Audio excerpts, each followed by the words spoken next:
unconventional approaches to the brachial plexus. Shiva will talk about the ultrasound aspects of blocks above the clavicle today. Over to you, Shiva. Good evening to one and all. Thank you very much, Amjad. Thanks for giving me this opportunity. I think, am I audible? Is it clear? Amjad, am I audible? Yeah, you're audible. Yeah.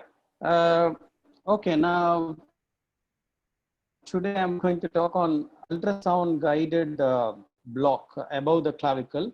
I thought I will make it more and then it is little fluidic. It's not too tight like a conference talk. And I will share our experience in the last about 12 years. What is our journey in ultrasound guided brachial plexus block? So that is what I think I will do today. So just a second. The acknowledgement, I wanted to thank my team MGM because it is not one man show. The ideas, the works I'm presenting from the institute, and borrowed a lot of images from Nature 6th edition and then images from Reina, the fantastic anatomy for all of us. I recommend each one of you to buy one of the online or e-copy of Reina's Fall Anatomy that give you a different outlook for every regional anesthesiologist. And I have used a lot of images from published article as well. So the disclosure is, I wanted to put some disclosures here. I request all the reviewers to view this PowerPoint as a personal opinion. The most of the techniques, concepts describing is not standard of practice. We are also learning and we are looking at the outcome. So since it comes from small volume of cases, we have to be cautious in executing it. So what I would recommend is don't believe me or you don't believe me either. You put all the facts or the information what we discussed today, reach a level of competence, and when your environment is safe, you put into action and then see, is that working for you or are you seeing the reality? If it works, you take it. If it not works, you discard it.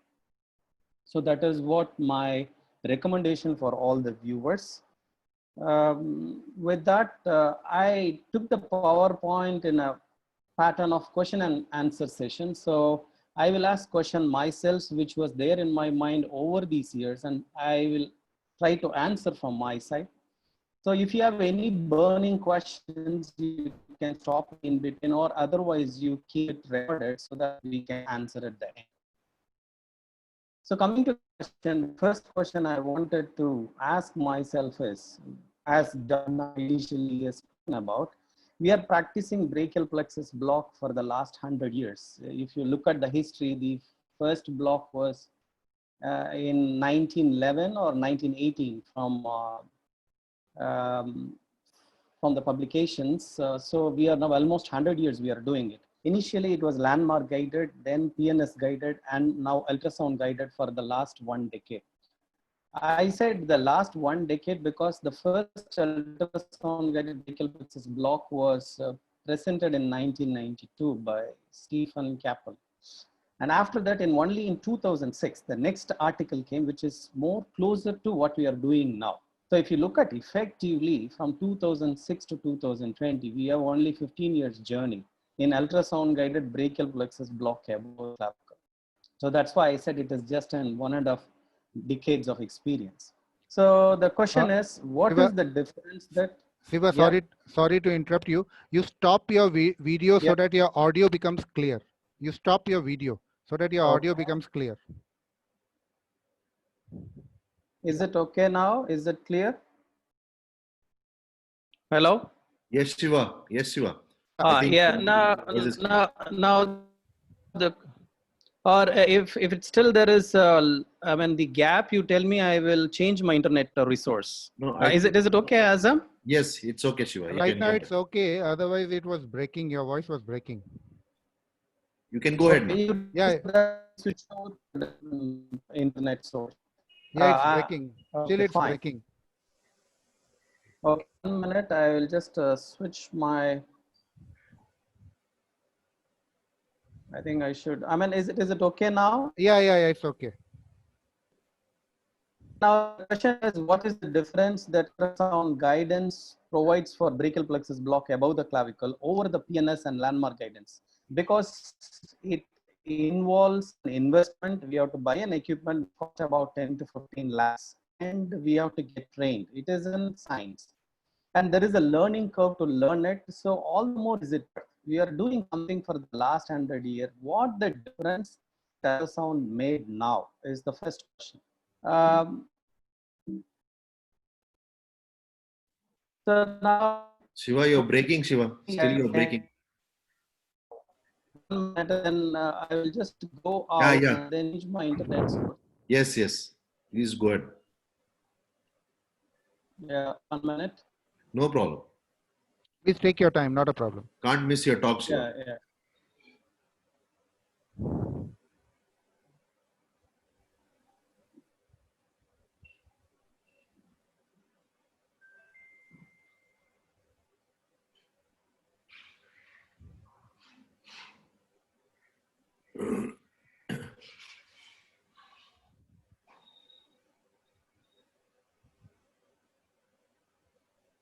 In front of us, we have to uh, deposit the local anesthetic. Can you see my mouse moving on the slides? We can see. Yes. Yeah. So now the job in front of us, we have to deposit the local anesthetic between the interscaling groove. This is an anterior scalene, that's the middle scalene muscle. These are all the brachial plexus element. This is the superior belly of omohyoid. And then the first artery that crossing the brachial plexus is a transverse cervical artery. And this is the phrenic nerve that is running from medial to lateral. So the job in front of us is to deposit the local anesthetic around the brachial plexus element so that we will provide regional selective anesthesia to the upper limb. And the surgeries are going to happen at different level like a shoulder, humerus, elbow, forearm and hand. Let's see now how the guidance device evolved over a period of time.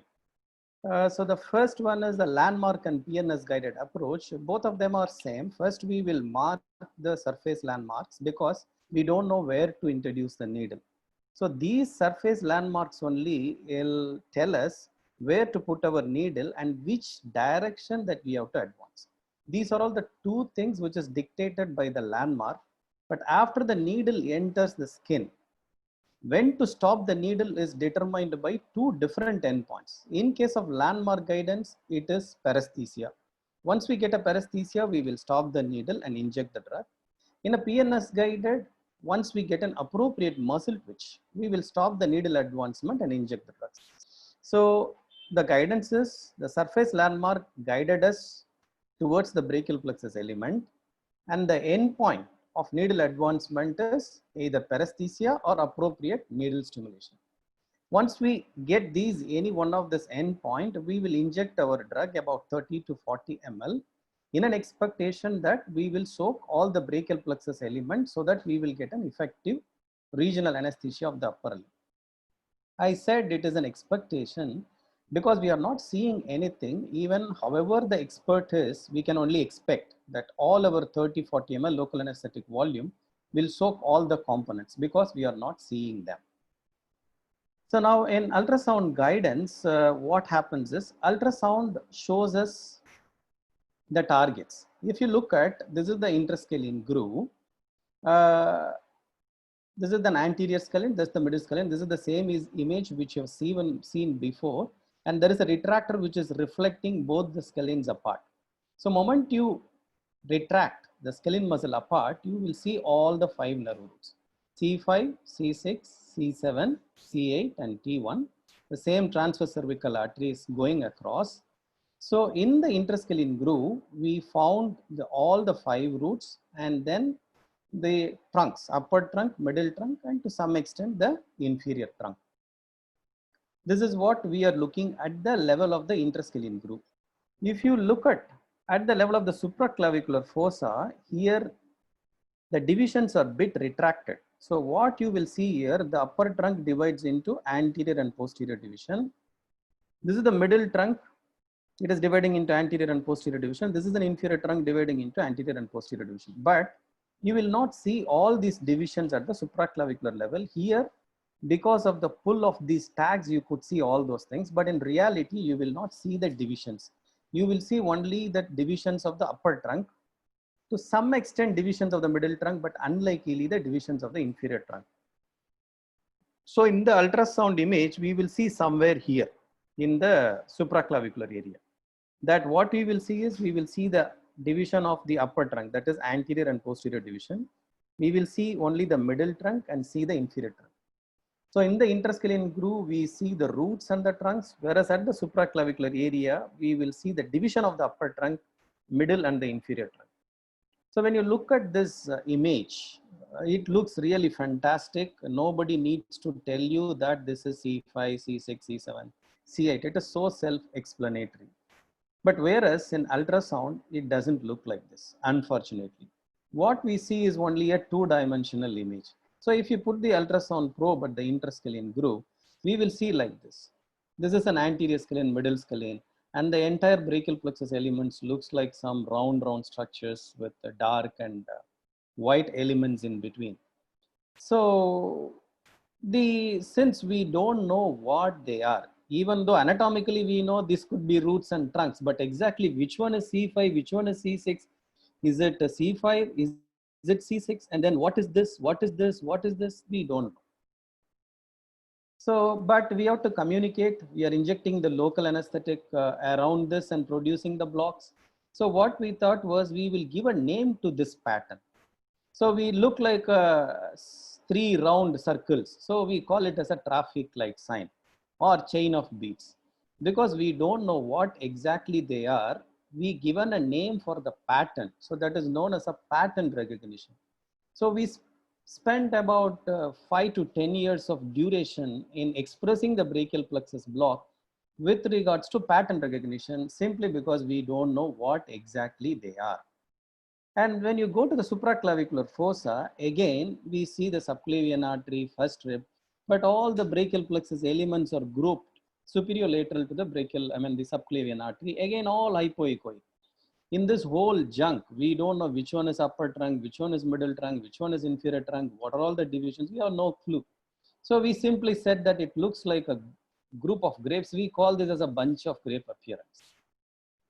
So this is what we spent about 10 to 15 years, or even recently we are describing these elements like bunch of grapes and then the traffic light sign.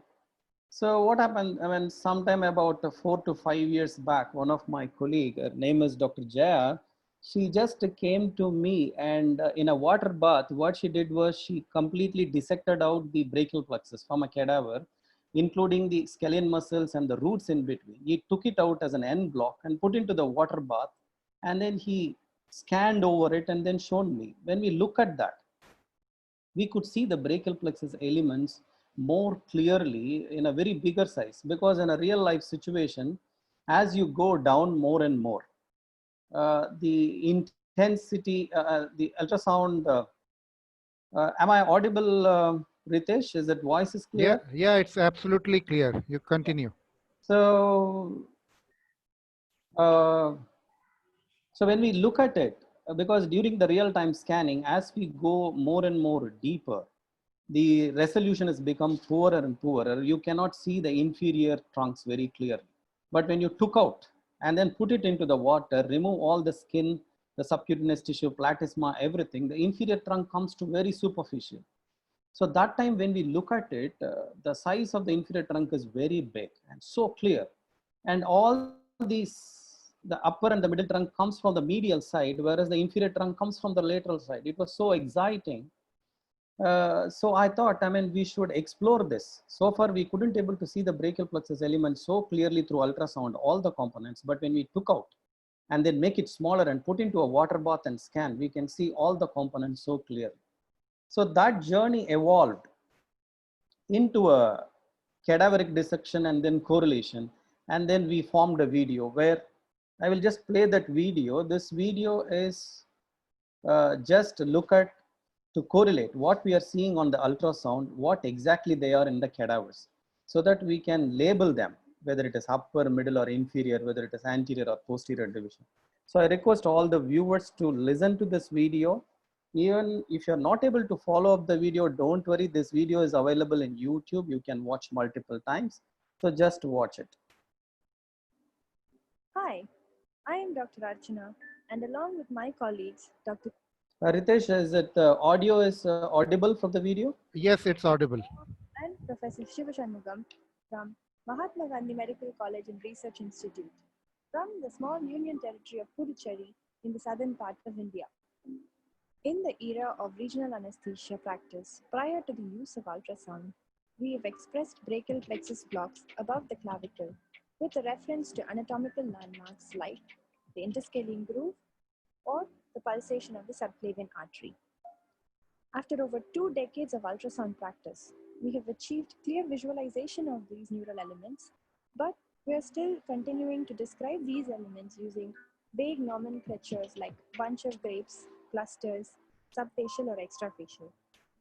This is essentially because there is a lack of corroborative evidence between the sonoanatomy and the actual anatomy. So we aim to first corroborate the sonoanatomy with actual anatomy and then describe these signs for consistently recognizable patterns on the ultrasound. So we set out on a journey to the truth. How, you ask? With the help of our dear colleagues in anatomy, Doctors Prabhavati and Professor Rajshekhar and their team, Mr. Velamurugan and Mr. Madhivanan. We obtained a cadaver and proceeded with a very unconventional means of dissection, using whatever tools we could think of. First, the cadaver was sectioned, then it was scanned with the ultrasound to identify the brachial plexus elements. These elements were then individually tagged, and then the skin was marked along the same plane. With a knife, we sliced exactly along that plane, and with this we hope to achieve actual anatomy cuts as we see on the sonoanatomy. Each of these specimens were then dissected out and traced back to identify what the actual structures were. So what were our findings?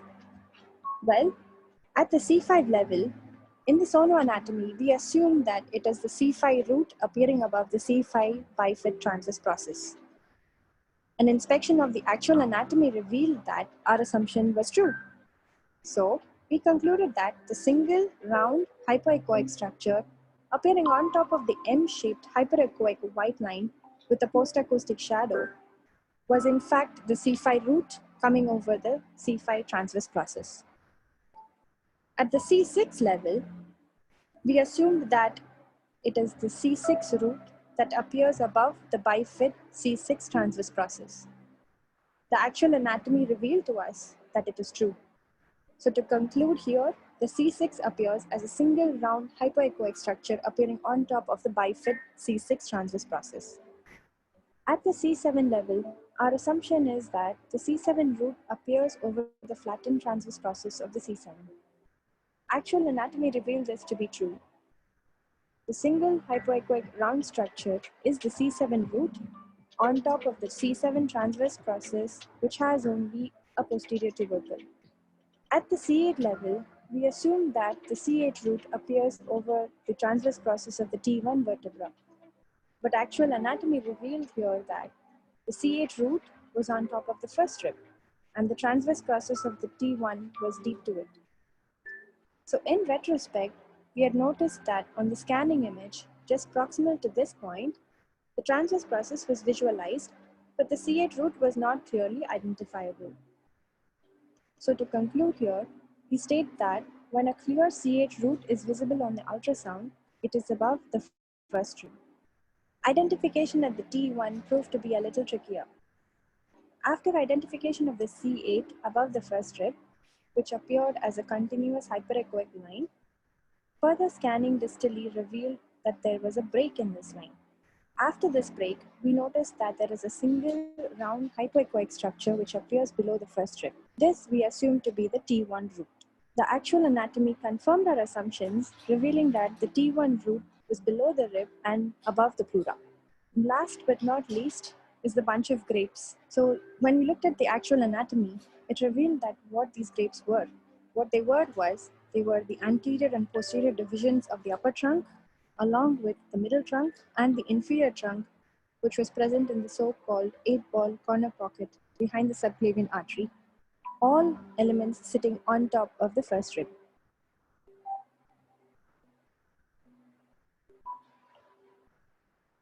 During dynamic scans using a traceback method, we recognized that there were several patterns that we could allocate signs to. So the first sign that we propose is the sun rising sign to identify the roots. The hypoechoic roots appear as a sun rising, but the environment from which it rose varied between the levels, relating the structure of the transverse processes. So we start with the C5, which appears to be rising out of two mountains representing the bifid transverse process. At the C6,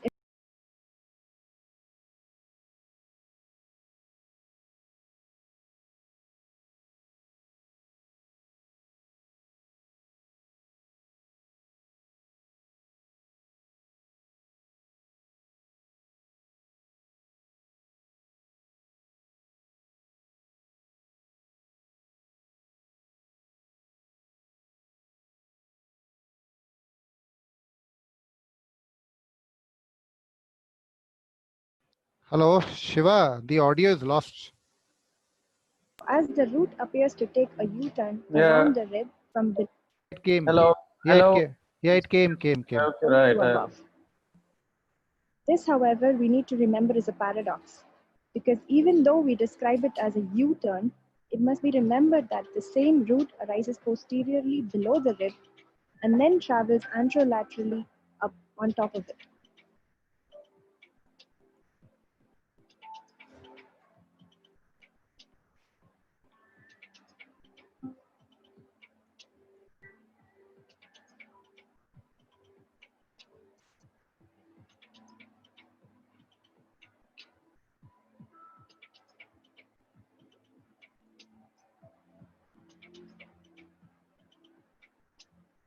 Now, once all of these roots are identified, most of the hard work is done.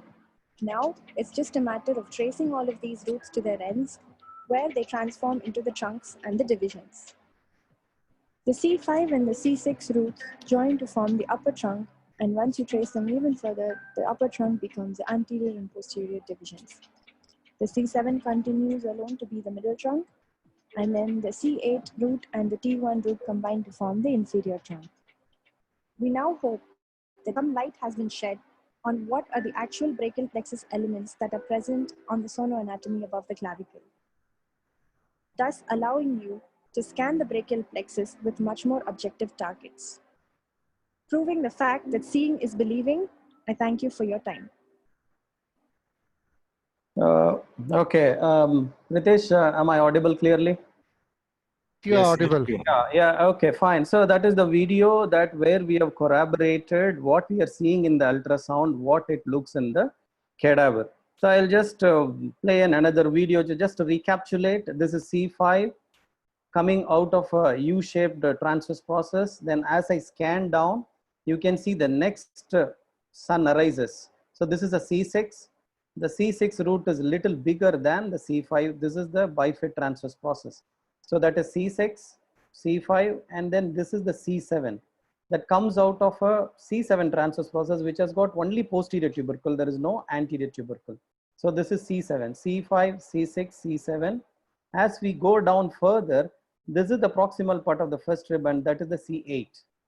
And then the T1 is the last one to join. So this last round structure, when you go on top of the first rib at the supraclavicular fossa, there only you will see the T1. So you will not see the T1 in the interscaling groove, but you will see only when you go to the supraclavicular fossa, where all the brachial plexus element come on top of the first rib.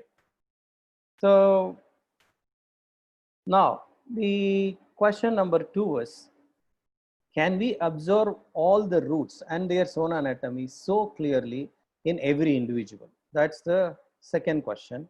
And can all the ultrasound machines can show with such a clarity? Because I am using the highest end machine, that is Sonosite exporting. So regarding we can't see all the roots and all the individuals like this. These are all beautiful models with a thin, lean, and long necks. So in a study from a professional radiologist, this is published in American Journal of Radiology in about 2010 or so, where we can find the C5 and C6, C7 in 100% of the individual, whereas in C8 can be identified in 80%, whereas in T1, it's only about 40%. This is especially because these are all the two targets are deep, especially in a short, thick neck individual. Moment you cross C5, C6, C7, the first rib will come into the picture and everything will go on top. This is the experience of the radiologist, but there is another study is underway in our institute, in our population. I think as we scan, as an anesthesiologist, this percentage may be more higher because we are more expert on this. We could able to pick up them better. So the answer is we cannot see in every patient because of the short and thick neck. You cannot see C8 and T1 in about 20 to 40% of the individuals. And the second question is, what about the ultrasound machine? Yes, definitely the resolution of ultrasound machine plays a role. But if you understand, for anything to see, we need three things. One is the object, and then our perception sense, that is our eyes. And the third more important component is your mind. So here the brachial plexus object is always there and eye is there. But if the mind is not there, we cannot see. Suppose if you know all these patterns and you scan every single brachial plexus with these picture in your mind, and you will consistently find these things in every individual. And even if you're not able to find, you know why it is happening. So even in a difficult machine, if you have, you will try to identify them correctly. So that is what I would say. Even though machine resolution plays a role, but the mind, which knows about it, if it is well tuned, even in a difficult engine, you will try to pick up the targets. And the resolution of our ultrasound machines are keep improving from over the years. So coming to the question number 3, now we know the individual components of the brachial plexus and its position and relationship with other structures. What is the implication? So what? Is there any new information or better understanding of existing knowledge? Yes, we have. We know that interscalene block ulnar sparing is common. Now we can see through our eyes. That is because of C8 and T1. Because in the interscalene groove, you can see only C5, C6, C7. Whereas in C8 and T1 come very last, especially T1. So when you deposit the local anesthetic in the interscalene groove, you will block effectively only upper and the middle trunk, but not the lower trunk, especially when you use a volume of 20 ml or 15 ml. So by increasing the local anesthetic volume to 30 to 40 ml, you may soak the inferior trunk. It is purely by luck, not by intention. It's simply because the anatomy is in the interscalene groove, we can see only upper and the middle trunk, whereas the T1 comes and joins the remaining components of the brachial plexus only at the supraclavicular fossa. So only through volume, your local anesthetic may soak it. It is not clearly by your intention. The question number 4. Okay, now we could able to see and identify individual brachial plexus element. So what? What is the clinical implication? What it changed our practice?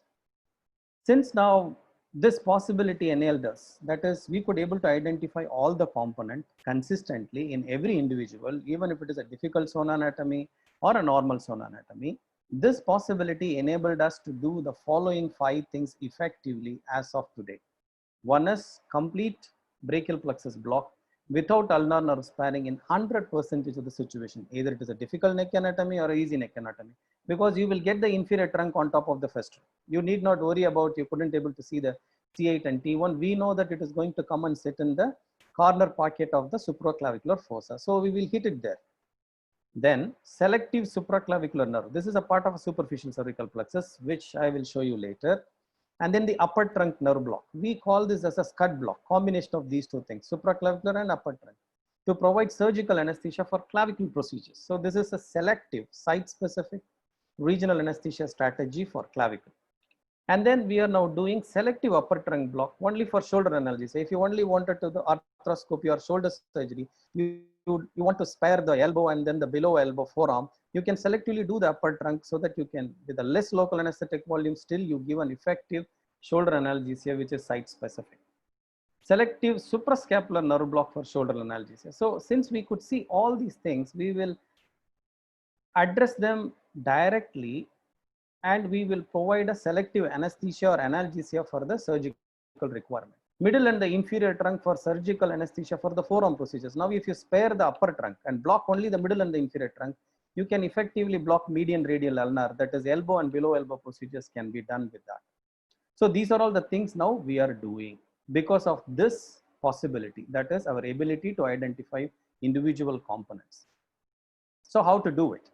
So now if you look at in the above clavicle, we wanted to basically target the trunks. Why the trunk is, that is a bottleneck. If you look at roots, they are all 5 nerve roots. So you have to inject 5 places, and that is more closer to the central neuraxis, and the connective tissues are less. Whereas all the 5 roots confluence into 3 trunks. So here if you look at the roots are monofascicular, the fascicle count is about 8 to 10. Whereas if you go to trunk, the fascicle count increases and the connective tissue also increases. If you go to more peripherally, as we go from center to periphery, the fascicle counts are keep on increasing, and proportionately connective tissue also is increases. So if you look at, if you come to the root, the connective tissues are less, so the chance of neural injury is very high.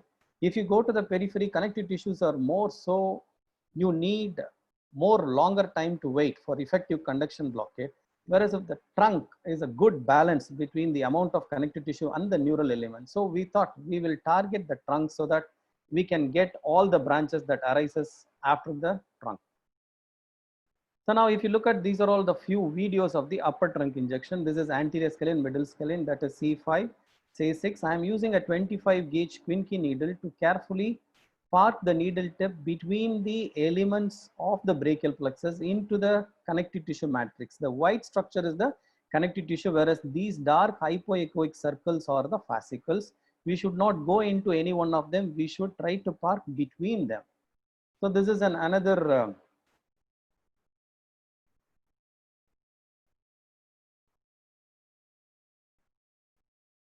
this is another image. Similarly, the needle is coming. This is C5 and C6, which forms together the upper trunk.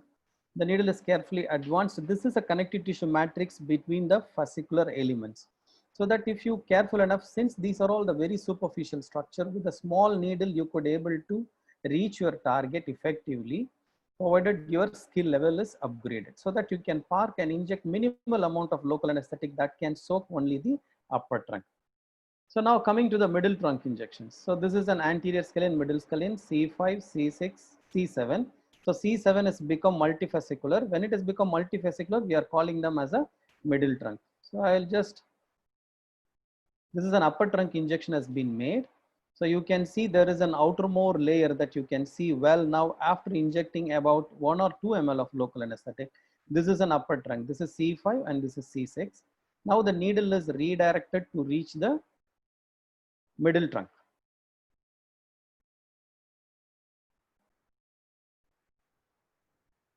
So where the needle, now the local anesthetic gone between the muscle and then the paraneurium of the brachial plexus. Now I withdrawn the needle and replace it.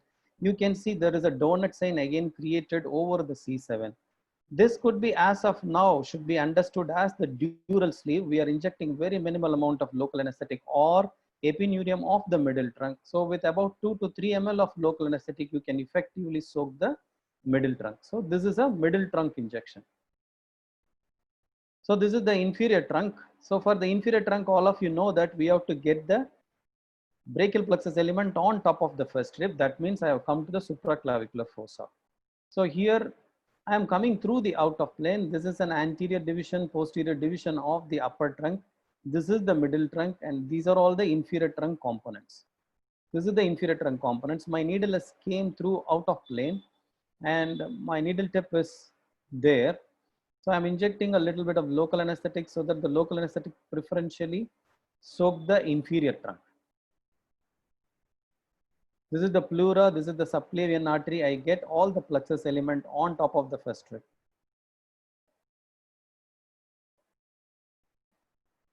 Since it is an out of plane, you are not able to see the needle tip clearly. You can see only the tissue movements. So now you can see a bit of local anesthetic coming up there. You can see the needle tip. Now that is the needle tip. So I'm just injecting the local anesthetic. That's the needle tip which is touching the rib and going back. So that is the tip of the needle, and these are all the inferior trunk. So we will deposit the local anesthetic like this, more precisely, selectively targeting the trunks. So now that is about upper, middle, and the inferior trunk, so that you will block all the 5 terminal branches of the brachial plexus consistently without any sparing, simply because you are seeing them and then depositing the local anesthetic. This is a supraclavicular nerve block. If you look at carefully, I'll just stop the video for a moment. This is an anterior scalene and the middle scalene. C5, C6, C7. This is the sternocleidomastoid muscle. That is the tapering end of the sternocleidomastoid muscle. This is the investing layer of the cervical fascia, whereas the fascia over the scalene muscle, this is a prevertebral layer of the cervical fascia. If you look at between the two, this complex you keep a watch, they will migrate laterally to reach the subcutaneous tissue. So that is the supraclavicular nerves. Can you see this group? As I scan proximally, this is a phrenic nerve. These are all the supraclavicular nerve. As I come proximally, they are together. As I scan distally, as I go down in the neck, they will get separated. As I go down, see that the phrenic nerve is migrating, going to migrate medially, whereas this one going to migrate laterally. As I go down, phrenic nerve is migrating on the anterior scalene muscle, whereas the supraclavicular nerves migrate laterally. See, now it has come into the subcutaneous tissue. As I scan, they will migrate more closely. So these are all the supraclavicular nerves. So we have to look at them between the 2 layers of the cervical fascia. That is the investing layer. This is the prevertebral layer. So now this is, I'm just injecting a bit to see an out of plane. So you can see the needle tip has come there. So I'm injecting a local at 3 o'clock position of the nerve cluster. So this is just coming on this side to inject. These are all pure sensory nerves. So now as I inject locally, you can see the donut sign arising, and the supraclavicular branches are bathed by the local anesthetic all around.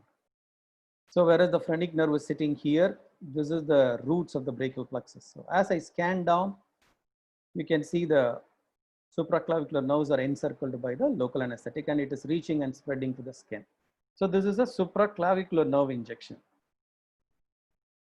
So now, what is the outcome? When you do such a selective injection, how will be the block effect? So when you do a selective scud block, that is supraclavicular nerve and the upper trunk, what is the clinical effect that we will get? So this is the pre-scud block where the shoulder function is completely intact, and then the elbow function is full, the median radial ulnar nerve, that is the radial, that is an opponent's median nerve.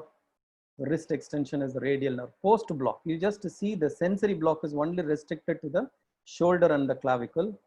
The shoulder function, the axillary nerve is completely become 0. You couldn't able to abduct. The elbow is paralyzed because involvement of the musculocutaneous nerve, whereas all the fingers are spared. So thumb extension is full, wrist extension is full.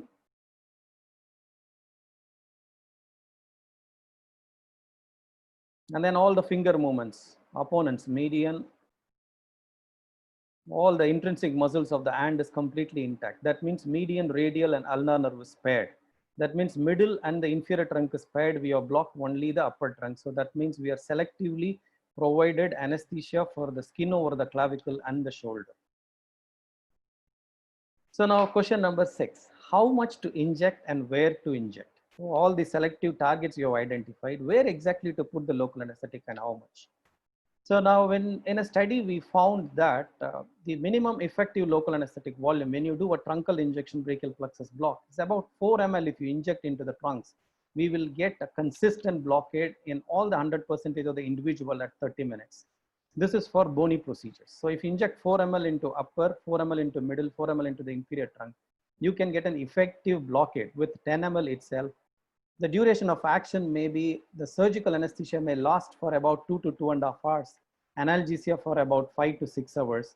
The local anesthetic volume, what we have used here is an equal mixture of bupivacaine and xylocaine with adrenaline.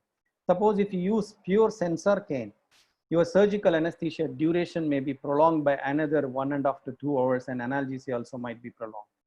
So this is the outcome that you can expect when you target them. So in conclusion, we have now come down for the brachial plexus to 10 ml, and our effect is very consistent and predictable. Now, where to inject? If you look at in the microanatomy, Ritesh, am I audible clear? Is it okay from your side? Yes, sir, you are audible, sir. Yeah. Please carry on. In the microanatomy, if you look at this is the C5 and C6, there is a good space in between them. This is a C7. And then when the upper and the middle trunk join together, they form a unique architecture with their own epineurium and the connective tissue matrix in between. So it gives us the possibility of parking your needle between these elements. So in the ultrasound, we can see them as a white structure. We can see them as a hypoechoic circle. So there is a possibility that you can park your needle between them, and it looks like a safe place to deposit the local anesthetic. This is a 22 gauge nerve block needle, which is from the Reina's book, where you can have an appreciation about the size of your needle tip and the size of the fascicle. There is a possibility that you can park in between the fascicles. When you use a more smaller gauge, we have used a 25 gauge Quincke spinal needle, so the possibility was even more higher without producing a damage to the fascicles. Similarly, if you go to the supraclavicular fossa, there is a possibility that you can park the needle between the trunks. This is upper, middle, and the inferior trunk. There is a possibility and space in between them. But all these things, why we have to do that? Why don't we deposit all around? Why you wanted to go inside? If you look at in this image, so this is the brachial plexus elements, and there is a sheath on top of it. If you look at, these are all the black ones or the neural element, but there's yellow gelatinous substance. These are all the connective tissues. So when you come to the brachial plexus, there is a brachial plexus sheath. Even if you go inside the sheath, there are jelly kind of connective tissue substance in which the brachial plexus elements are traveling. So your local anesthetic has to fight against numerous connective tissue more than epineurium, perineurium, and endoneurium. It has to fight all these jelly connective substances and then the brachial plexus sheath. So this what made us to go inside. What is the clinical outcome? Even if you look at in this cadaveric image, you can see the brachial plexus sheath as a tight sheath all around the brachial plexus element, and these are all the upper, the anterior and posterior division of the upper trunk. This is the middle trunk. You see the inferior trunk still not come into the and join the other component. So this is the reason why if you deposit the local anesthetic here with the paresthesia or appropriate neurostimulation, your local anesthetic may not reach here. Still, you might spare the inferior trunk. So now what we thought was, is it so important to go inside? If I deposit the local anesthetic all around, it looks like safe practice. If you go inside, you might injure some of the fascicles. So what will happen if I deposit the local anesthetic outside and then inside? So what we did a study to look at these two things. In one group, we have injected the local anesthetic outside the brachial plexus element. In another group, we injected the local anesthetic within the brachial plexus sheath between the elements. So what we found was, when you deposit the local anesthetic outside, the onset of readiness for surgery, that is, the patient will not complain pain while they are doing a pre-wash. It took about 20 to 30 minutes. Whereas if you go inside, the block onset was about 7 minutes plus or minus 10 minutes. So it is consistent. In 10 minutes, you will get the result. Whereas here, you may take about 20 to 30 minutes to reach a time where the patient will not complain about pain. You may think, for this 10 minutes difference, should we go inside? That's the call that we have to take it. But this is what is the clinical outcome that we found. One layer of connective tissue out or in. This is the difference. About 15 minutes difference in the onset time is what we found. So now, is that all safe? That is the recent article. I mean, Dr. Sudhakar Popat gave me this. The incidence of subperineural injections using a targeted intracluster supraclavicular ultrasound guided brachial plexus block in cadavers. So what they found is how we have injected, that when we go into the brachial plexus element and inject, what are all the histological changes that happen? That is what these authors are looked at. I project you 3 slides. So one is when they go inside and inject, extra epinural. These are all the epineurium of the trunks. So this is, say for example, if you look at, this is the upper trunk, this is the middle trunk, this is the inferior trunk. There is an epineurium on top of it. So if you identify the local between the trunks, this is known as extra epineurium. This is fine. This is safe. Out of 41 injections in 13 cadavers, they found this. That is 32%. That is, your local anesthetic is outside the epineurium, but between the trunks. This looks like a paraneural compartment injection like in a sciatic nerve. This is absolutely safe. But similarly, in 18 individuals of 41, about 44% of injections, the local anesthetic gone within the trunk. That is, it is subepinural. That is, between the fascicles, the local anesthetic has gone. In about 10 patients, 10 cadavers out of 41, that is 24%, the local anesthetic gone into the fascicles. If you look at this, so the needle has pierced the fascicles and produced the damage, and they can identify the Indian ink within the fascicles. So whenever we are trying to get your needle within the brachial plexus elements, as of now, from this study, we can interpret about 20% of the time you may go into the fascicles. That is what you can see in one of my injections during the inferior trunk axis. I have to go through the between the upper and the middle trunk, even though I say it, but I'm not seeing whether it is purely navigating, only it is traveling in the connective tissue. It may cross some of the fascicles and reach. This is the reality. So now this is about the fact that when you are trying to get your needle within the brachial plexus element, there is about 20% chance that you are cutting some of the fascicles or injuring some of the fascicles. Okay, what needle to use? This is another biggest question.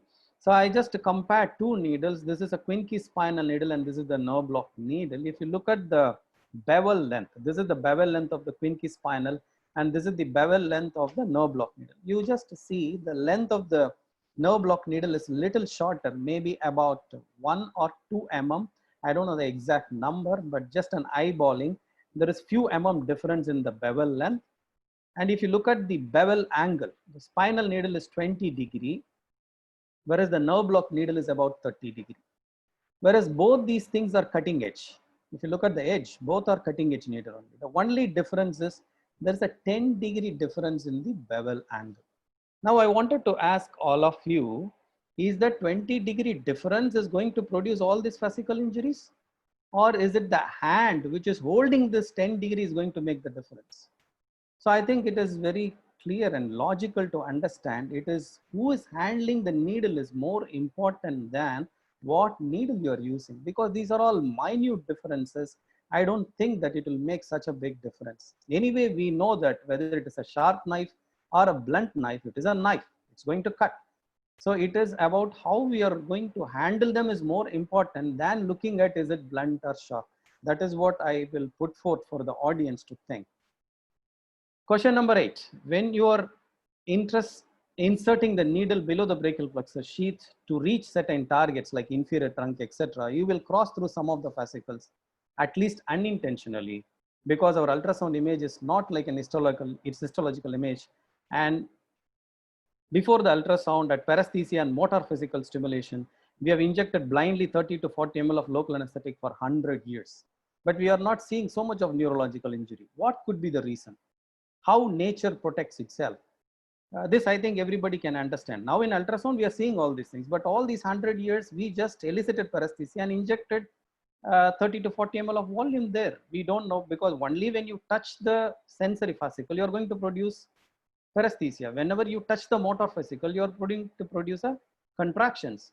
So how you are reaching that motor fascicle? Anyway, you have to go through multiple fascicles only.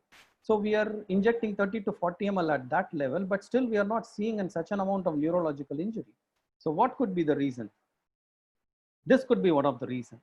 If you look at all individual nerves, they are not standalone. One fascicle will extensively communicate with the other fascicle. These are all known as fascicular interconnections. So this one fascicle has got a communication to the other fascicle at multiple levels. So it is an extensive network.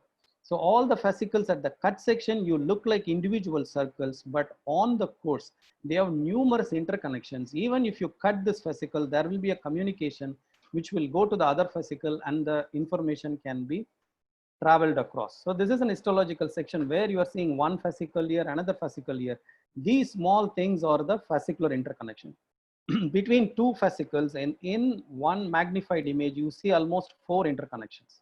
Similarly, here you can see these are all the fascicles, whereas these are all the fascicular interconnections. So even if you disconnect information from here, the information can go through this interconnection to the other fascicle and still the information will reach the brain. This could be one of the hypotheses I'm just projecting. It's not the reality, we have to see it. The other evidence is, if you look at the number of nerve fibers in the brachial plexus, if you look at the C5 and C6, the number of nerve fibers, they are through the special staining system, they counted the number of nerve fibers. The C7 has got 48,458 nerve fibers. That has got the highest number of nerve fibers across all the spinal nerve roots. After that, it is only the S1 has got the maximum number. So almost the C7 and the S1 is the biggest nerve, has got the maximum number of axons in it. So during the brachial plexus injury, there is an established surgical technique in the plastic surgery where, if this side, the brachial plexus is completely avulsed and then complete brachial plexus injury, what the surgeon will do, they will cut the C7 nerve root from the normal side and then anastomose to the other side. So that means this is known as a C7 root transfer. So what the surgeon is doing, he is cutting the C7 nerve root of the normal side and take it to the injured side and then connect it. After that, when they found on the normal side, the functional loss was very minimal, about 10% in the radial nerve territory. Even that also recovered over a period of time. That means, what I'm trying to say is, even if you cut 30 or 40,000 nerve fibers, still the communications are maintained across brachial plexus. That is the beauty and the immensity of the creator, how so many protective mechanisms that he has created. So this is a contralateral C7 nerve root transfer for functional recovery in adults. There is a meta-analysis. It's not a simple 1 or 2 articles. There is a meta-analysis. There is an established procedures. So what I mean to say is, I don't want to say because there is so much of protection, you screw up all the fascicles. I'm not coming to say that. I am saying these are all the nature, how it protects itself, and we have to respect them. That is what I wanted to propose. When you go inside, there is a possibility of fascicle injuries are there. You have to be careful at your needle navigation. We have to be more patient and slow, steady, and we have to use a local anesthetic volume in small increments, and then you have to pay attention to the patient. This experience, we have only about 400 to 500 patients in last 5 years, but 500 patients is not adequate enough to see the long-term outcome of neurological outcomes. So we have to be more cautious in executing these attempts. So question number 9, what are all the other complications about the brachial plexus? Will the ultrasound help us to prevent them? If you look at, this is an interscaling groove. This is the brachial plexus element. If your local anesthetic come on top of the interscaling, it can block the phrenic nerve. If the local anesthetic migrates medially, it can block the sympathetic chain over the longest colli muscle and produce Horner's syndrome. This is the esophagus and this is the trachea. This is the tracheoesophageal. If your local anesthetic moves even more medial, because if you're high volume, it can reach the tracheoesophageal groove and then produce recurrent laryngeal nerve paralysis. And that will lead to hoarseness of voice. And after that, the pneumothorax. So these are all the complications known in the brachial plexus block above the clavicle. So now what ultrasound? Ultrasound, it shows us the target. Now we will see whether it does show us where and all we should not go. So, oops, this video is not running as usual. Okay, fine. That's okay. Ultrasound even shows clearly. I'll just go out.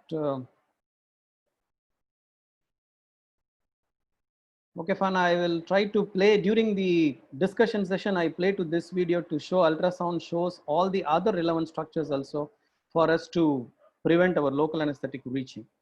So to sum up, ultrasound shows all the parts of the brachial plexus above clavicle. Hence, we should draw plexus with respect to anatomical reference point, which doesn't communicate effectively what we mean. Once you see all the components of brachial plexus and know what innervates which part of the upper limb, it is just a question of selective blockade of those targets and analyzing the outcome of the same. It's just a process of evolution, nothing great about it. In short, ultrasound guidance just evolved the brachial plexus from an art to pure science. That is, if you follow the methods, you will get the same results. So to conclude, we are all serving our time. I mean, because of these technology, I'm not claiming anything great with us. It's not about the technology that produces the outcome. The technology itself is born out of committed, passionate human minds. So these minds have served their time phenomenally well. With all these gadgets at our hand, Are we serving our time well is the question for all of you. Thank you very much for your kind attention.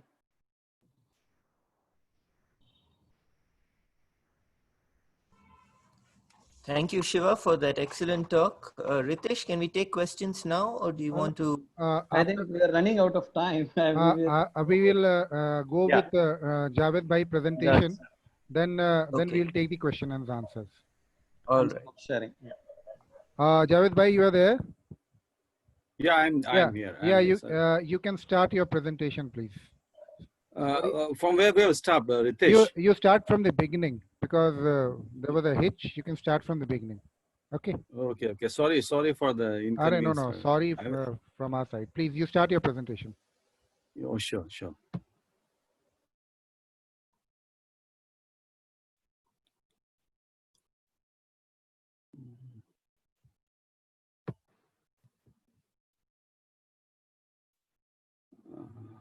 One second, Ritesh. No issues.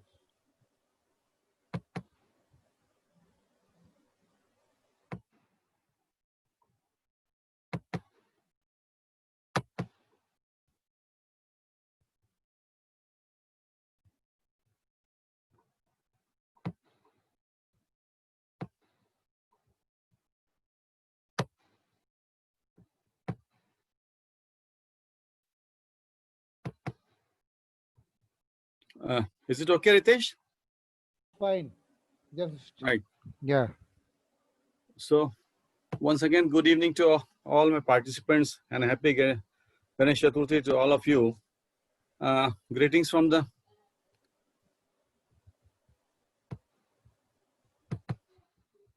Make it slideshow. Yeah. Perfect. Yeah, greeting from the cleanest city of India. I am Dr. Javed from Indore, and we have been awarded the cleanest city of India for the 4th time in a row. Thanks to our committee for allotting me the topic, which is my most favorite, the brachial plexus block above clavicle. What is brachial plexus? We start with the anatomy by nomenclature. It is called as a group of nerves that gives motor and sensory innervation to upper limb. For me and for all my colleagues, the brachial plexus is supposed to be a hot cake, or maybe bread and butter, as most of the regional anesthesia practice of anesthesiologists comes from the brachial plexus block. And from our childhood or infancy in the anesthesia training, the first block we usually learn is the interscaling or a supraclavicular brachial plexus block. So, just to recapitulate the anatomy of brachial plexus, from the dorsal and ventral horn or spinal cord, the two roots, ventral dorsal, comes out, then unite to form the spinal nerve. Spinal nerve exists from the intervertebral foramina and give rise to a short dorsal ramus and a ventral ramus. It is the ventral ramus of cervical 5th, 6th, 7th, 8th, and thoracic 1st spinal nerve that give rise to brachial plexus, which has different parts, roots, trunks, divisions, cords, and branches. When it is joined by C4, it is called the prefix, and when it is joined by T2, it is called postfix. This ventral rami of C5 and 6, they join to form the upper trunk. C8 and T1 join to form the lower trunk, and C7 continues as middle trunk. These trunks give rise to divisions, anterior and posterior divisions, short divisions, which eventually reunite to form cords. Anterior division of upper trunk and middle trunk form the lateral cord, and posterior divisions of all the trunks they form the posterior cord, while the anterior division of lower trunk continues as the medial cord. These cords ultimately, they are in relation with the axillary artery, the lateral cord being the most superficial, then the posterior cord, and the deepest is the medial cord. These cords give rise to 5 terminal branches. The posterior cord gives to axillary and radial nerve, and lateral cord gives to musculocutaneous, and the medial and the lateral cord gives rise to ulnar as well as the median nerve. Now, this is the cutaneous distribution of the brachial plexus, osteotomes, and the other myotomes. So C5 is for shoulder abduction, C6 elbow flexion, C7 elbow extension, C8 is the finger flexion. and T1 is for finger abduction. Now look at this picture. The whole of the area is divided into two by a bone. This is clavicle. This is the supraclavicular fossa. This is the infraclavicular fossa. The medial 1/3 of this clavicle have the insertion of sternocleidomastoid muscle, while the lateral have insertion of trapezius muscle. And it is the middle 1/3 of this portion. This is the happy hunting ground of all anesthesiologists. The brachial, the trunks of the brachial plexus, which after coming out from cervical paravertebral space, they usually lies in, they travels inferior-laterally between two muscles, scalenus anterior and scalenus medius. These muscles, the scalenus anterior arises from the anterior tubercle of transverse process of C3, 4, 5, and 6 vertebra, and then join at the superior surface of the first rib on the tubercle, while the scalenus medius, they arise from the cervical 2nd to 7th posterior tubercle of transverse process and get attached to the behind the subclavian groove, where lies the subclavian artery.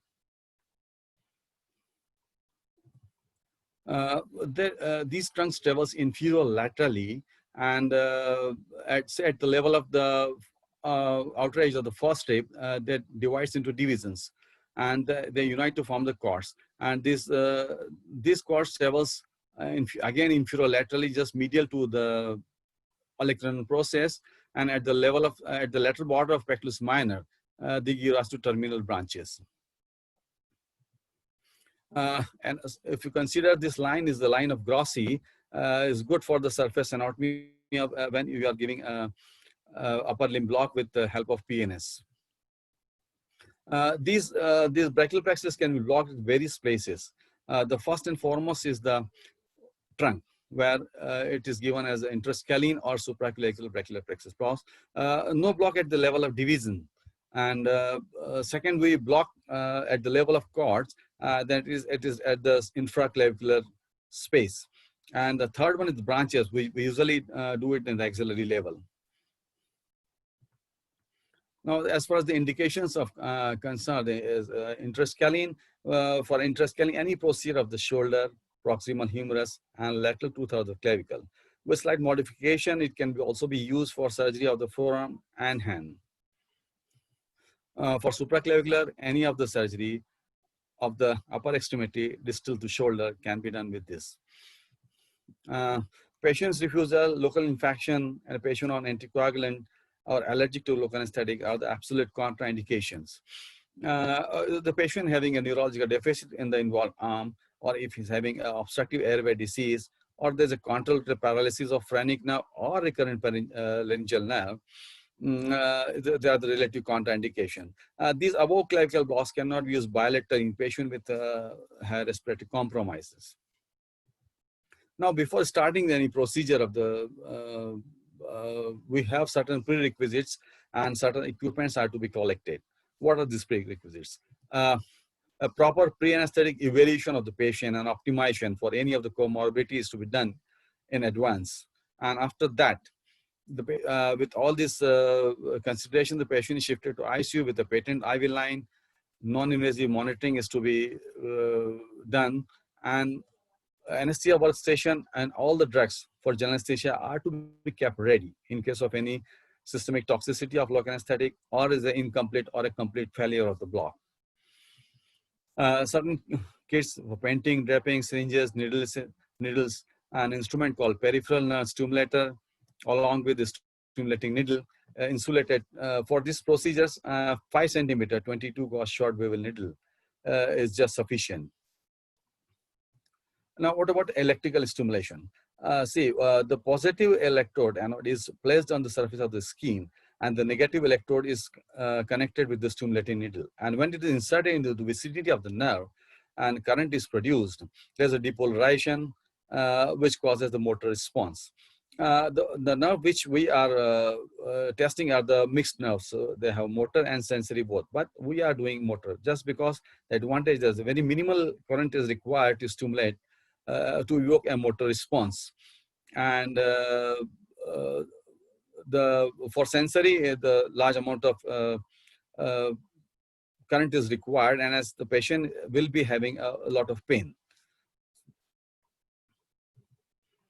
Intensity for this particular blocks maybe up to 0.5 milliampere, duration is 0.5 to 1 milliseconds, and repetition of stimulus is 1 to 2 hertz are generally set recommendations.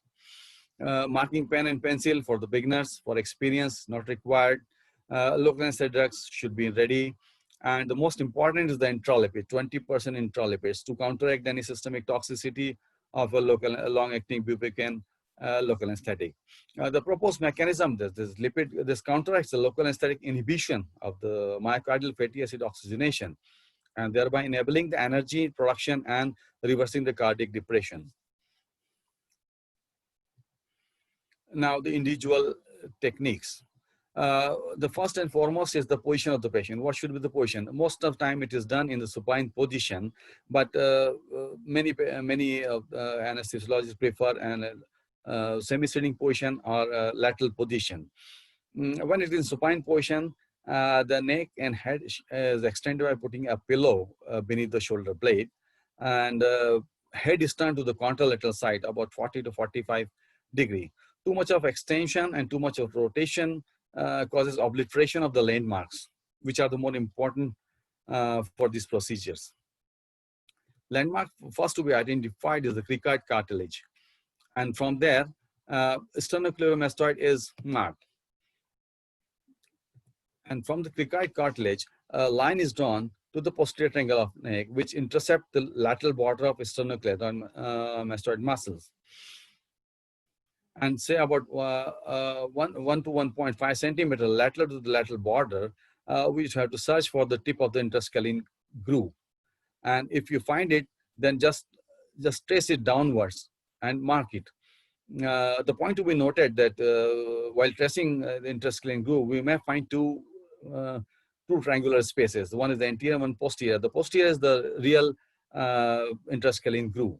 The lateral margin of this interscaling groove marks mostly about the mid-clavicular point or the pulsation of the subclavian artery. Let's have a small video of marking of the landmarks. Just to accentuate the sternocleidomastoid, the head is raised against the gravity and the shoulder is pushed down to accentuate the interscaling groove.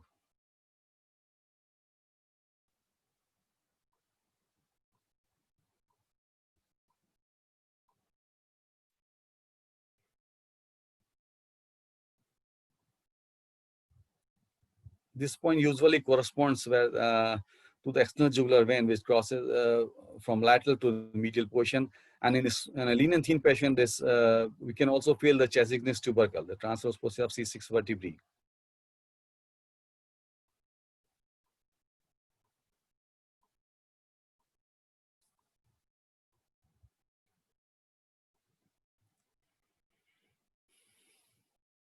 So that is for the marking of the landmarks. Now, what are the endpoints of the motor stimulation we should consider as the final goal? The contraction of any of the following muscles, pectoralis, deltoid, biceps, triceps, or any twitch of the hand and forearm at a current of as low as 0.5 milliampere. We'll come to the individual block, interscaling block, classical venous approach, where the needle is inserted at the tip of the interscaling groove, perpendicular to the skin and slightly caudal direction. A modified or low interscaling, where the needle is inserted and slightly a few millimeters down the groove in a wider space. Then some of the historical importance, Mears approach, Pippa's approach. Let's look at the short video of the classical interscaling block. The point to notice at this time is too much of local anesthetic deep can block the brachial plexus. So local infiltration should be very superficial.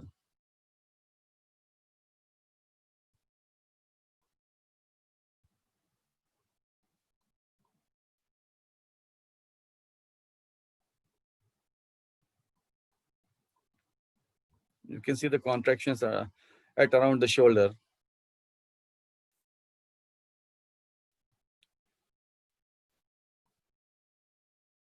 The intensity of current is lower to almost to 0.4 or 0.5.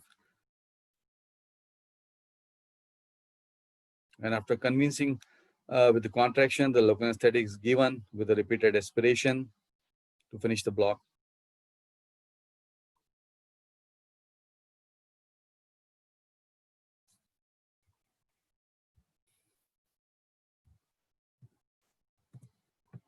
Now, one more video of the left-sided intrascaling block, modified lower approach. A needle is inserted so as to get the contraction around the shoulder, and then slight manipulation of the needle can reach up to the middle or lower trunk to get the extension response.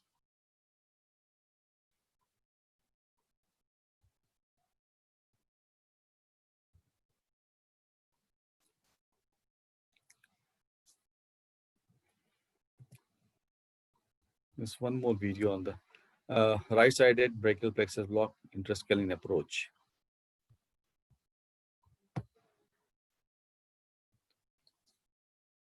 See, always the initial response is always pectoralis deltoid.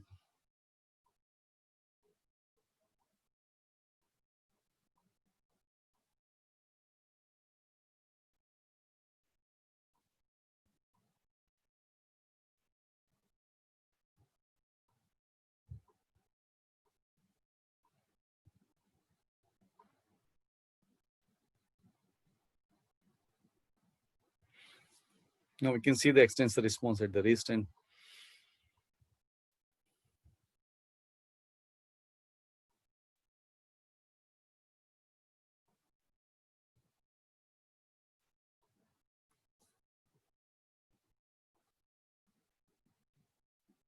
maybe a 25-30 ml of the local anesthetic can serve the purpose for any forearm surgery or wrist surgery.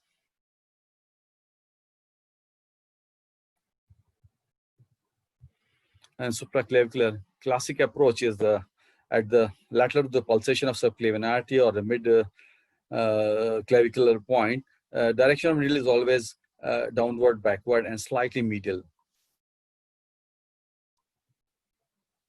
This should be the position of the needle and a supraclavicular block. Then plumb prop needle. The needle is directed posteriorly. Nobody does nowadays.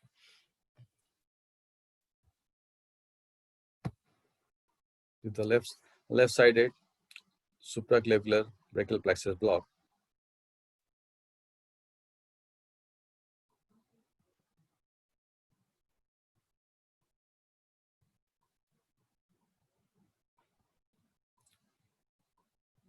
You can see a plethora of contractions.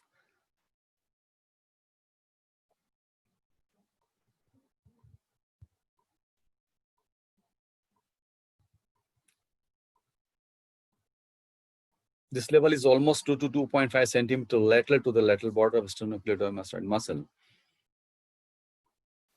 This is the elbow surgery. Now perivascular subclavian. The needle, again, the insertion point will be the same, mid clavicular point. The needle is inserted posterolateral to the pulsation of subclavian artery. The pulsation of the subclavian artery has failed and is obliterated against the first rib, and the needle is inserted posterior and the posterior lateral direction.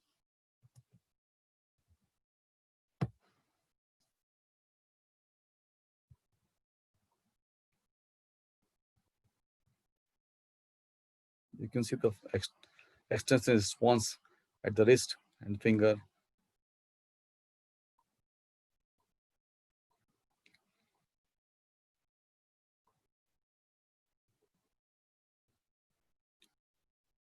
Contractions decreases as we are lowering the current.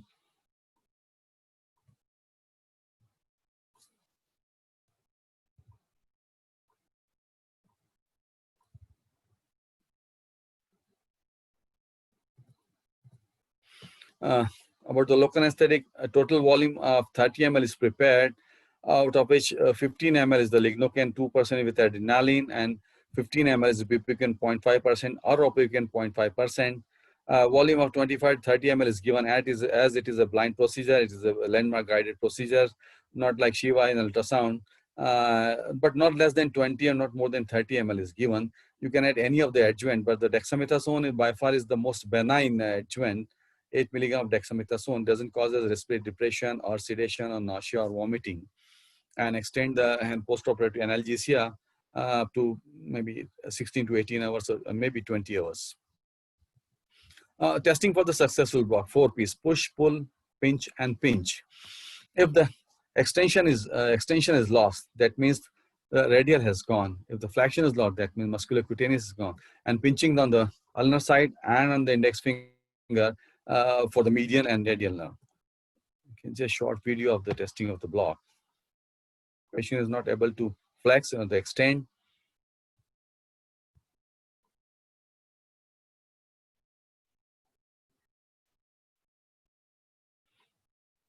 We can also check the temperature difference in the two arms.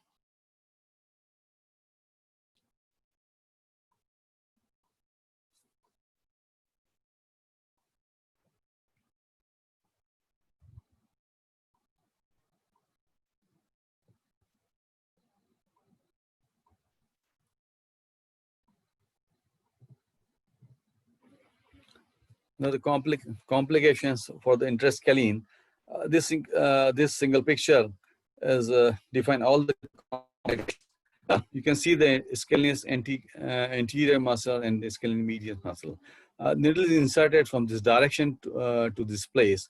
As a forward movement of this needle can injure the vertebral artery, and if you inject local anesthetic, it can lead to systemic toxicity. If the needle is further advanced and the drug is deposited at this place, it will be readily taken up by dural cuffs.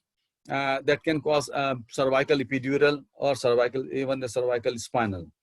If the needle is directed anteriorly, you can see the longus colli muscle, and sitting over there is the stellate ganglion. You can put the you can block the stellate ganglion, give rise to Horner syndrome, ptosis, meiosis, anhidrosis, and ophthalmos.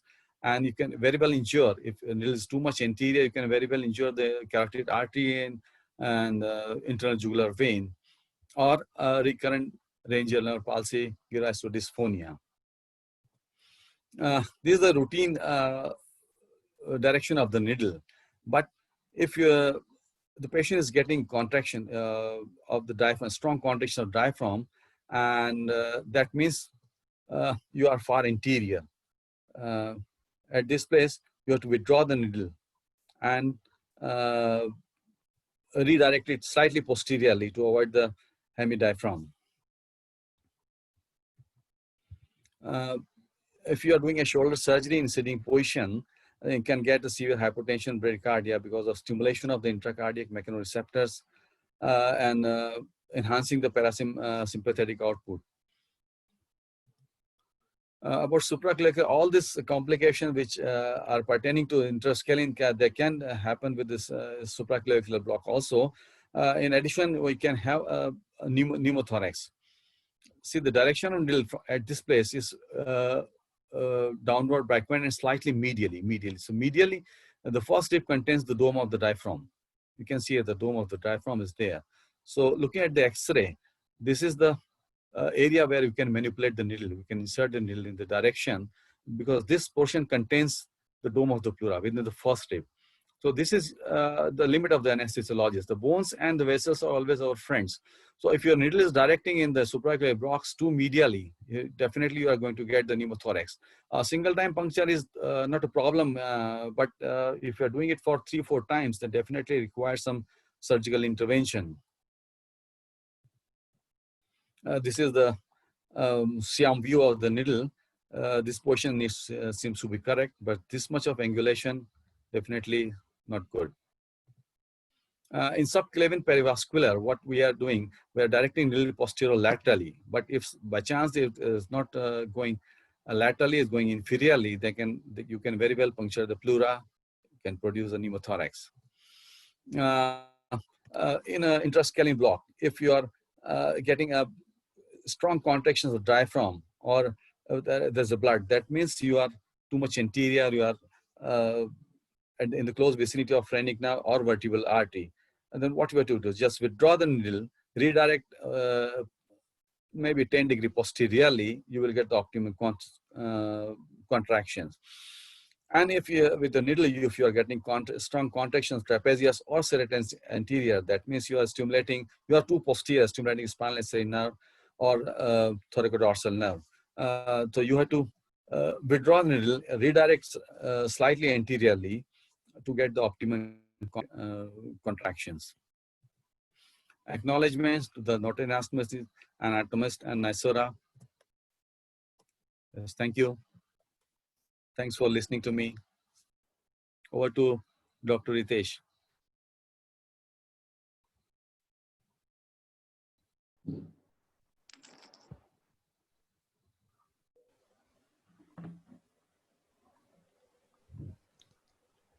Ritesh, you're there? Yeah, I'm there. Hello, Amjad. Yeah, hi Ritesh. Yeah, over to you and Hetal to carry forward the question and answer session. I think there are a lot of questions for Shiva and few questions There for are a Javed. lot of questions, I agree. Yeah. My congratulations to Shiva and Javed for two excellent lectures. Shiva, I'm with you, so I'll be asking you some of the questions put forward in the chat. I tried to write them down, but you know, there were so many that I think we'll just make a fan group for you in WhatsApp and let everybody in. Thing. But just to drive home some of the points you said. I agree with you. We've called it traffic lights and bunch of grapes for way too long. And I think as we progress with the techniques and identification and expertise and with the ultrasound, it is imperative. I think that one take-home message, if you were to put it, is to spend another minute scanning, identifying the levels, and you will be surprised. You might be having, you know, an edge. You might be getting 85% success in your blocks. But if you want to get it past that 95% in the above the clavicle, I think it is crucial, as you mentioned, to identify what exactly is the dark structure that you are putting the needle against. Yes. That's a very important point. So a lot of times I've seen your videos and your excellent machine, but what do you do when you have a large patient with not so optimal, you know, visualization of the neural structures? Do you still attempt this sort of a precision guided block, or do you just say, just throw everything and say, hey, let me just get back those 20-30 minutes and put it, and I hope nobody's watching me right now? Yeah. I mean, true. I mean, we will also encounter such situations. Now, since we are conscious about it now, we come across a difficult zone anatomy patients. So that time the precision doesn't work because it's not precise. You are not seeing the direct. Where is the question of precision? But you will have the outline at the bunch of grapes. So there, whatever the dark circles you are seeing, you are trying to avoid them. It's become partially a blind kind of thing, but still it is more precise and slow, steady manner. And even if that area is difficult, we will fall back to the costoclavicular, we will go to the axillary, or we will come up on the intrascaling where we will try to identify upper and the middle there, and then only go to the supraclavicular for inferior trunk. So all these possibilities are there. So it is not one way. We have so many ways to address a difficult patient. Since we could see everything, it's not only the brachial plexus, all the components all around. So we will choose to find that particular situation which is best. So what is your selection criteria to do, you know, a precision block like this? Are you looking for all the neural structures specifically, and then you decide I'm going to go low volume and I'm going to go under the fascia, or now, I mean, since we have seen like this, now it is, we were doing every case like this only. Like the volume is 10 ml is the lowest for a complete brachial plexus block. 20 ml is the maximum. I mean, when you will choose 20, when you will choose 10 ml is depending on the duration, your satisfaction about how all the elements are soaked. It's just a balance between them. For a study, we wanted to identify the minimum effective volume. We go down how much we can go down. We found it is about 4 to 5 ml. but the maximum is 20 ml. More than that, it's not benefiting a lot. So 10 to 20 is the range right now. And for selective only upper trunk, we will use 5 to 8 ml, not more than that, because it doesn't accommodate. If you inject more and more, it's going to swell up everything. It's not needed. So when we put 5 ml, we got a solid 2 hours of anesthesia and 5 to 6 hours of analgesia for shoulder for an equal local anesthetic mixture. If you use a long acting like Sensorkine, it goes up to 10 to 15 hours. What else you want? With 5 ml, when you have such a dense analgesia, that's what we all expect. So when we get the result with 5 ml, the need for more volume is gone. Okay, so another question which was asked is, why are you using a mixture of local anesthetic? Why are you mixing bupivacaine with liquid? I know it's slightly off context, but Yeah. about 2 people asked that, as opposed to using a single longer acting like a ropivacaine or pure bupivacaine. Why do you? We are working on that. Like now we are having a 3 groups. Only the supraclavicular brachial plexus block. I am using 20 ml of 2% xylocaine with adrenaline in one group. In one group, 20 ml of 0.5% Sensorkine. In the third group, I am using a local anesthetic mixture. The end point is I wanted to see what is the time it takes to complete conduction blockade of all the terminal nerves, that is median radial ulnar and musculocutaneous. Terminal nerve means the thumb adduction, apposition, and extension. When we took that as an end point and then see how long it takes for the onset, if you use a 20 ml plain xylocaine with adrenaline, it takes about 10 to 15 minutes. The block, your limb will be dead. That is 0. If you use a local anesthetic mixture, it's somewhere around 15 to 20 minutes. If I use a Sensorkine, the complete conduction blockade takes about 30 to 45 minutes. Sometime even during the surgery, patient continue to move the finger, but he will not have pain, but he will not achieve complete conduction blockade. So for all the literature that looks at the combination of local anesthetic, they looked at only the onset of sensory blockade. They have not looked at the complete conduction blockade. When you look at the complete conduction blockade, still the combination of local anesthetic provides the balance what we want. So that's what we are heading towards. Since in the orthopedic procedure, most of the time we do a block about 20-30 minutes before they will take a pre-wash. By the time they will put an incision, it's about 40 to 50 minutes we get away with things. But whenever your surgeon is standing by the side of you and 15 minutes he was asking, shall I start a pre-wash? Shall I start a pre-wash? All these things matters there. So that's why still I am for combination of local anesthetic because I'm using 5 ml, 10 ml and 15 ml. So, and I'm getting the result what I want. I'm looking at it. We are looking at the evidence also slowly. Okay. So when you do these low volume injections, what is your end point? Are you looking intentionally to create a donut? No. And in situation. Yeah. And the sonoanatomically, I can't express any end point, even because with 0.5 ml, you will see the upper trunk is soaked well. So only the end point is my experience. If I inject 5 ml, I have a duration of about 5 to 6 hours of analgesia. So in some prolonged case, I will inject about 8 ml. So it is only the clinical outcome, but I cannot right now express any sonoanatomical image that if I achieve this, I will stop it. Okay. Right. So there was one question about intraneural or injury by using the out of plane method that you described. You showed both. You showed the in plane as well as the out of plane. Is there any preference? Is there any advantage? No, I mean it's basically it's basically the learning curve. In my routine practice, almost 90% of the time it's only an out of plane.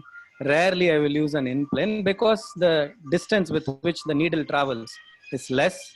It gives a leverage for you to access the target all 360 degrees. If I have an in plane, I am bound to go in only one direction. It's become sometimes a big circus to keep both the target and the needle in place, especially in the supraclavicular fossa where there is a concavity. It is not a flat, smooth surface. Where I wanted to reach the target all around, the in plane doesn't allow me to do that. So almost 99% of my injections are out of plane. Needle tip visibility, yes, is a challenge. There is a learning curve. Once you go through it, you will consistently identify it. So I don't want to blankly say that in plane is superior to out of plane. Both are same. It's the skill of the performer to identify the needle tip.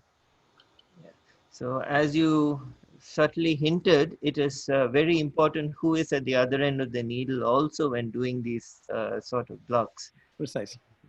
Hital, do you have some questions for Dr. Javed? Shiva, I would request you to answer some of the questions in the chat if you have the time. Sure. So Yeah. there are plenty of doubts. So Some may Javed not sir, be exactly based on your topic, Sure, but sure. if you could answer them, I think that would keep Yeah. the viewers quite happy. Hital bhai? so for Javed sir, you have a few questions. Yes, Javed Natal, sir? please. Yes, please. Yes, Yeah. please, Natal. So first question is, what is the best response for interscaling block? For if you are giving a classical interscaling, there should be shoulder pectoralis, deltoid, biceps or triceps is just sufficient. But if you are doing modification, slightly lower interscaling, the endpoint should be also the flexion and extension of the wrist should be there, so that you can use it for the whole limb surgery. Am I right? Okay. Next question is, what should be the direction of the needle for interscaling block? For a classic, it should be parallel to the skin with slightly caudal, maybe 5-degree caudal tilt will be sufficient. So our intention is to contact with the C5, upper trunk, C5, C6. Right, sir. Right? And another question on similar line is, can needle medial direction can cause vascular puncture and intravascular injection? Yeah, the limit for intrascaling block is almost 1 to 1.5 centimeter. At least you, if in an obese patient, you can go for about 2 centimeters. But if you are going more than 2 centimeters, definitely you are in the not in the proper direction. You have to reassess the landmarks. You have to withdraw the needle and reinsert the needle. The point is that you have to your landmark should be proper enough. Right, sir.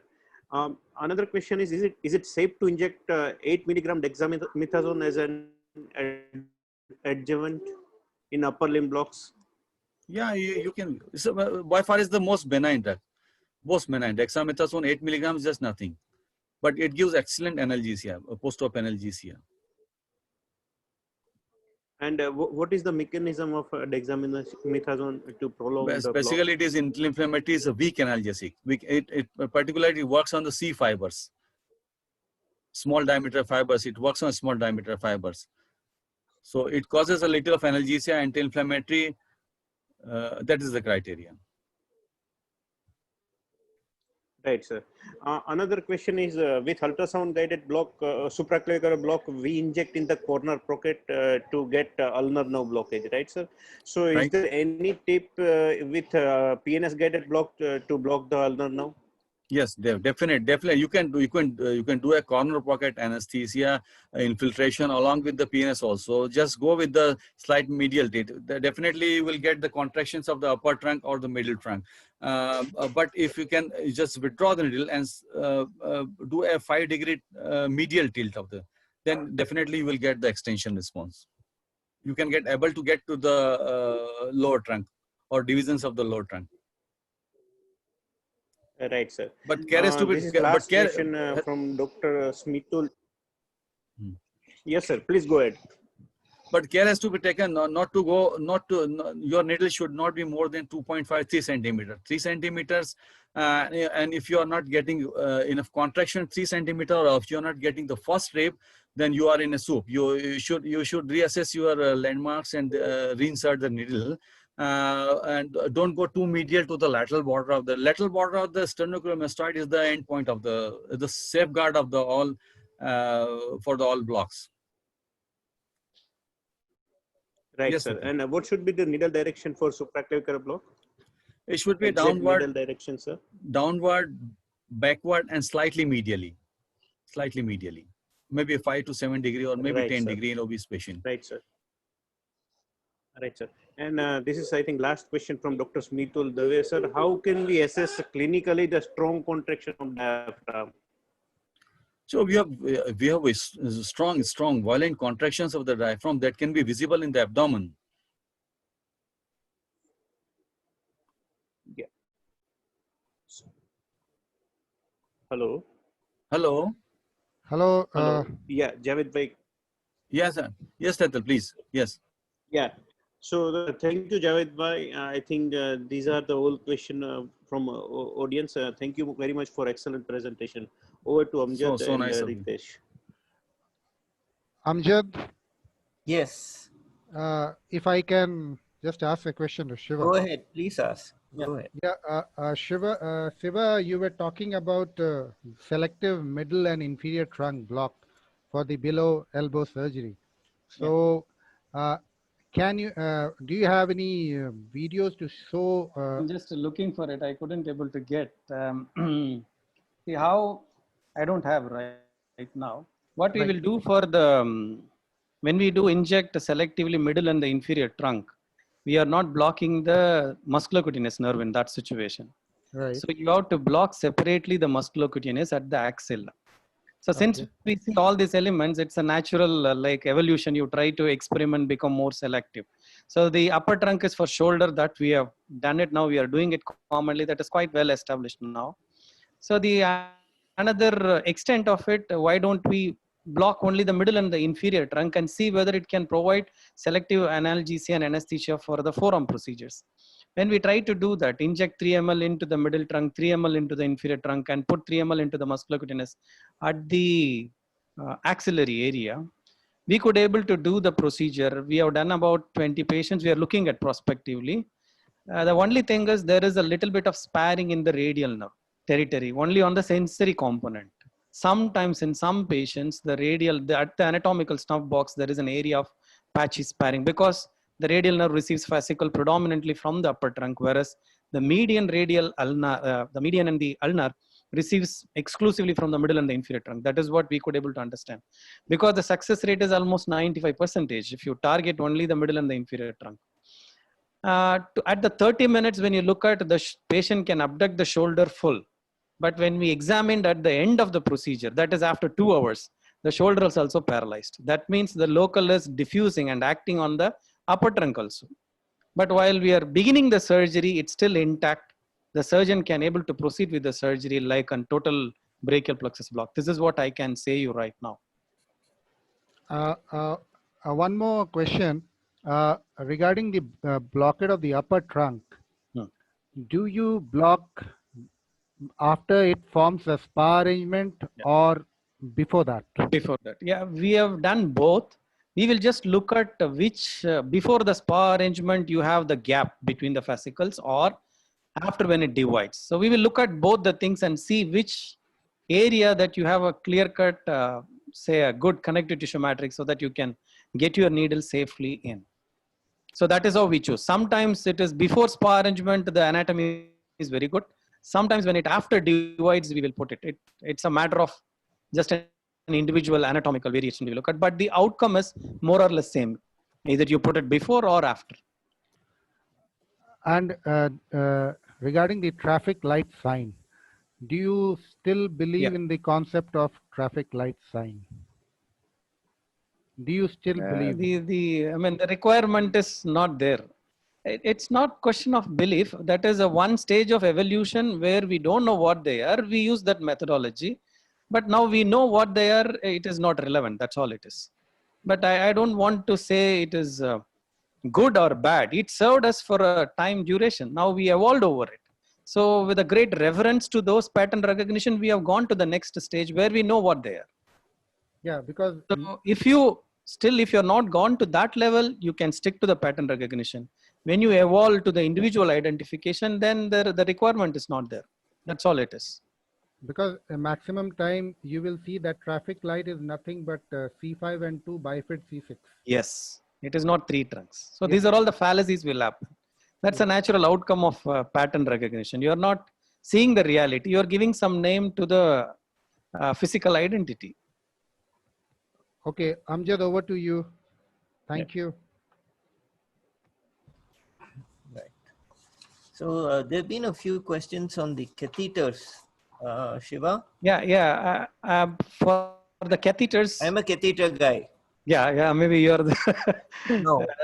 From my experience, we have placed the Intrascaling catheter during a shoulder mobilization. We were in the early 2000s. So that time we did some 50, 60 catheters. But I put a catheter, I fixed by all the means. Patient will go home and come back. The next day when I inject, it will be somewhere. So after about a consistent failure, we gone out of the catheter.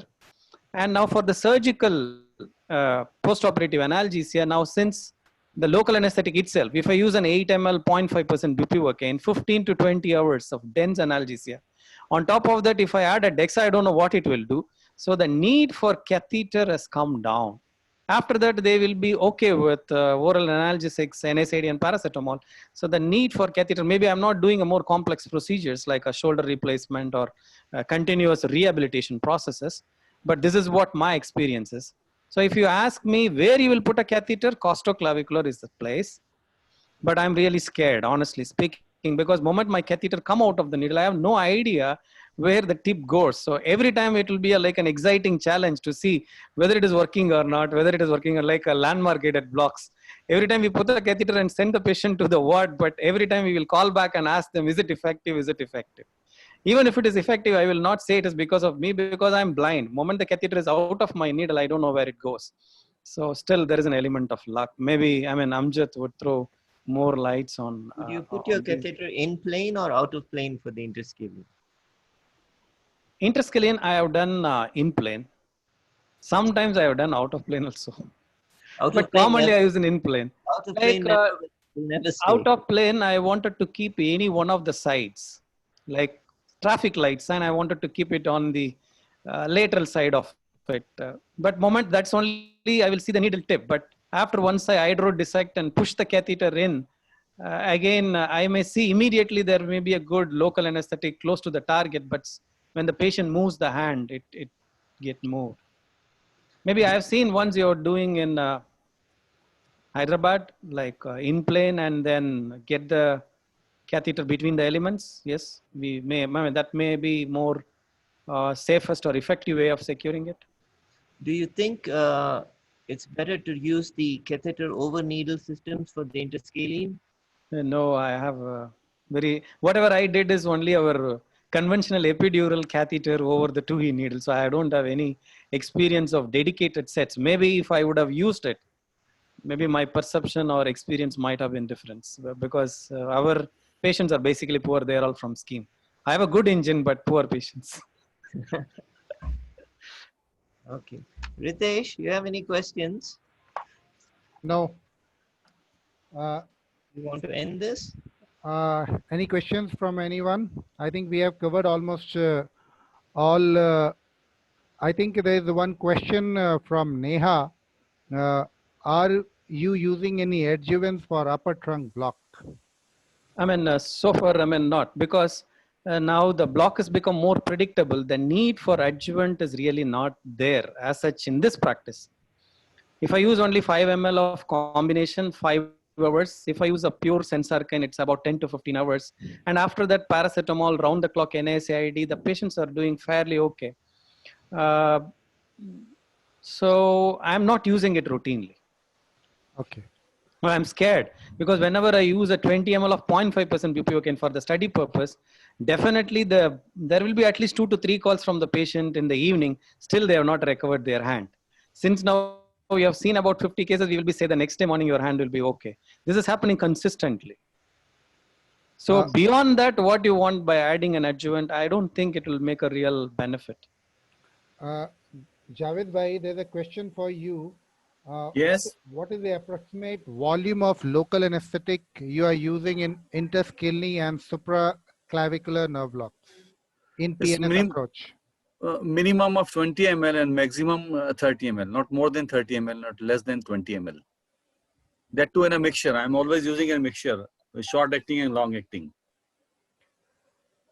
Siva, in one of your blocks, I saw your needle direction was from medial to lateral. Yeah. Because that is a ergonomics I got in that patient, nothing great. Oh, okay. Because in that direction, I could capture the needle better for demonstration. So I just put it like that. Here's the expert arrogance, you know. No, but there is a concern when you come from lateral to medial. You have to be careful about the dorsal scapular and long thoracic now. Yeah. You're crossing the middle scalene. Most of the time you will not see it. Sometimes you will prick it and then go through it. Right. So I mean we latest, I mean, when we are looking at all those things. Okay. Shiva, one last question. In one of your videos, I noticed that when you injected on the middle trunk, your needle bevel was pointed downwards. And then when you moved to the posterior trunk, your needle bevel was pointed upwards.